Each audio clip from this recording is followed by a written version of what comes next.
we're at the moment in relation to councils, it's all set out in legislation and the constitution in relation to who can nominate. So it's 4 local authorities or 20 members of the Dáil and the Shamrock. And that's what we're faced with at the moment for this election. Obviously I'm always open to looking at things and extending the manner in which more people can become involved in the presidential election.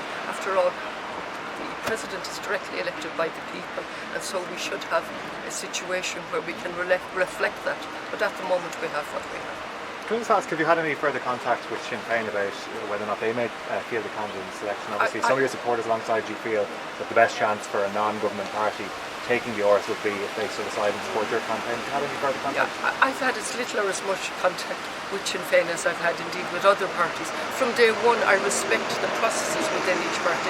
I made it clear to the Social Democrats and Labour Party from day one I would love their help, but I respect their process and they have to go through their process.